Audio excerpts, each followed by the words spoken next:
Hello Glamour Ghouls and welcome back! If you are new here, my name is Midge Munster and on this channel we do all things campy, kooky, glamorous, and spooky. Happy Halloweek everyone! I am so excited, the big day is just around the corner. And with that in mind, I wanted to spend a little time today sharing with you one of my Halloween traditions. I tend to get a lot of questions about what I specifically do to celebrate Halloween, and there are several things that I think are kind of special to me and my family, but the main thing that gives me all the cozy, warm feelings and nostalgia is my family's Halloween dinner tradition. So basically every Halloween since I can remember, we always have the same meal on Halloween night. It started with my mom and dad, and I have continued doing it in my own home and through my college years and everything. I've always cooked this meal on Halloween. I can't imagine it any other way. And not only is it like a fun themed Halloween meal, but it's also delicious and just like a cozy fall meal. And it's really easy to make a lot of it if you're serving a crowd, if you're having a party or having your family over. So without further ado, let's head into the kitchen and get started. So the first thing we're gonna make is our main course. And what we are having for dinner is goulash. So like I said, this is something my mom has made for Halloween since I was a little kid. It's delicious, it's easy, it's really affordable, and it makes a ton.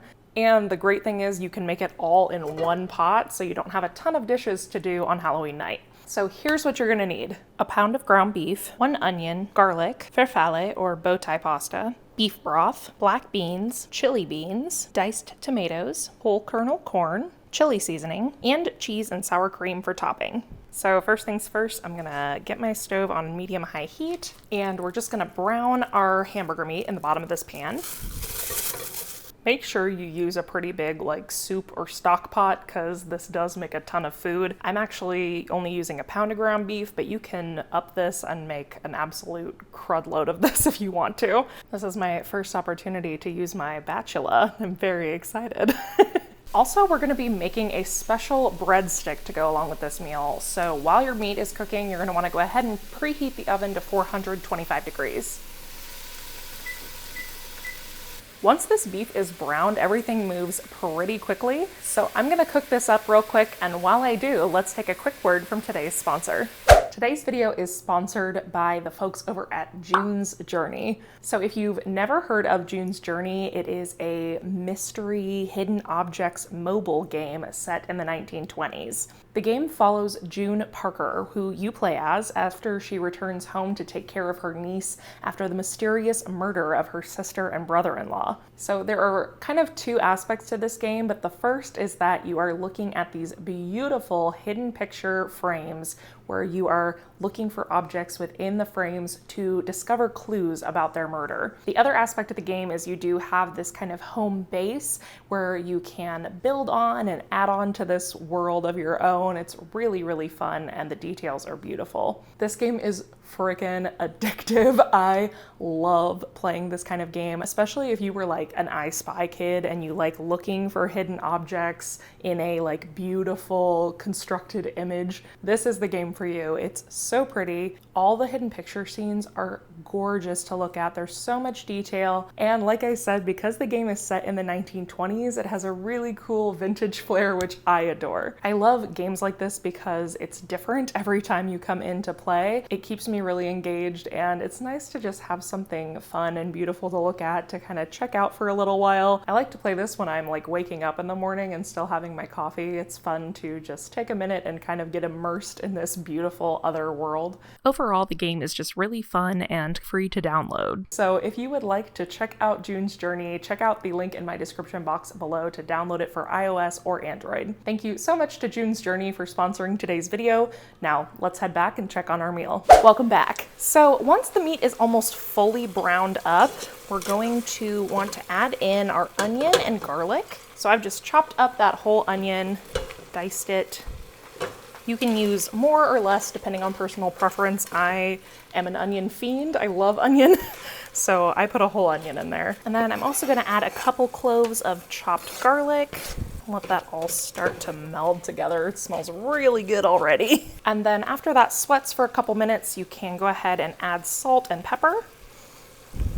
And you're gonna add your chili seasoning. Stir that up really good, get the meat coated. Oh my God, it already smells so good. So now the rest of this is literally just dumping everything else in, which is my favorite part. I'm gonna start by adding 2 cups of beef broth to this. And then you're just gonna open up all your cans and drain the liquid from the beans, the corn, and the tomatoes. Dump your beans in there. It's important to remember that goulash is not like a soup. It is more like a chili, so you don't want a ton of liquid in there. You can always add more if you need it, but you can't take it out. So start easy with the beef broth and drain your cans. And then if you need more liquid, you can always come back to it. So like I said, this was a staple at my house when I was a kid on Halloween night. And my mom would always joke, like obviously it's called goulash, which is already a spooky-ish name.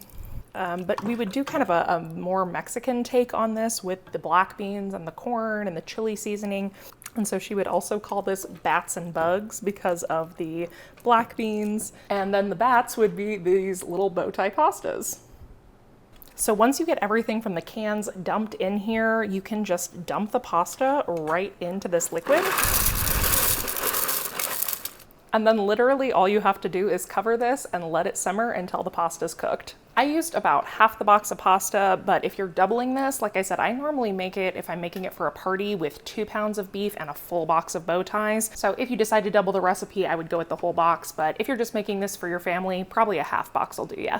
Okay, so now we just let that do its thing. It usually takes about 10 minutes. While we wait on that, we're going to make our special breadsticks. So give me just a minute to set up for that and I'll show you what we're gonna do here. So now we are gonna make some monster fingers to go with our goulash. These are very simple to make, but they're really fun and effective. All you're gonna need are some of these frozen breadsticks. You can get these at pretty much any grocery store. It doesn't have to be this specific brand, but it does need to be this shape, and it does really help if they're frozen. You're also gonna need some sliced cheese. Now I use Colby Jack because I like the way it makes the fingernail look kind of like, I know it's gross, but fungusy. But you can use whatever type of cheese you prefer. I will tell you, these are always a huge hit at my Halloween parties, so make more than you think you need. Guys, I know in editing you're not gonna see any of this, but it is embarrassing the amount of time it has taken me to try to open this cheese package. Then the only other things you're gonna need are a knife and some kitchen shears, or you can use scissors. Just make sure you clean them before you use them. I'm just gonna take this little paring knife, and what you're gonna do is score these 3 times right here. That's it. And it is easier if you leave these frozen up to the point that you're gonna do this, because if you don't, the breadstick will kind of give way under the knife and you won't get very clean slits in there. But what we're doing is just making a little knuckle on the finger. Then you're just gonna take a slice of cheese and your shears and cut little fingernails out of the cheese. I like to cut mine into a little bit of a point so they look a little jagged. And then you're just gonna set that at the tip of the finger. These definitely don't have to look perfect. The cheese gets really bubbly and gnarly when you bake these and it looks really fun. So just get in there and have fun with it. Beautiful. So now we're just gonna stick them in the oven that's preheated to 425 and let them cook for about 5 minutes. While the breadsticks are baking, this is a great time to check on your goulash. It should be getting really close to where you want it at this point. It's like doubled in size. As you can see, the pasta's definitely cooking.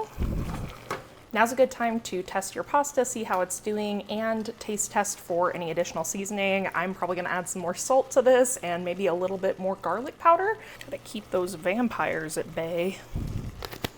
If your pasta's at a good place, you can turn the heat down and let this start to kind of come off of its simmer. Another really great thing about this dish is that, like I said, it does make a lot, so you usually have leftovers, and much like chili, this is one of those things that gets better the longer it sets. All the flavors start to really meld together and it's just delicious the next day. So our meal is just about done. I'm gonna wait for those breadsticks to come out. We'll plate everything up and I'll show you the finished meal. All right, and here is the finished dish. Now you can serve this up however you like, on a plate or a bowl. I like mine in a bowl because I like to serve it up kind of like chili with all the fixins.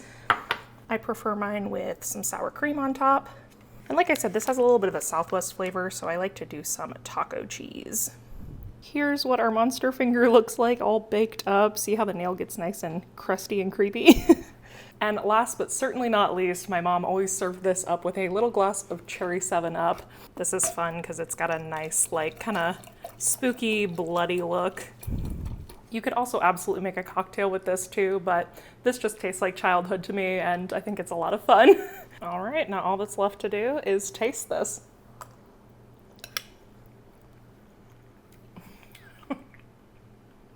It's so good.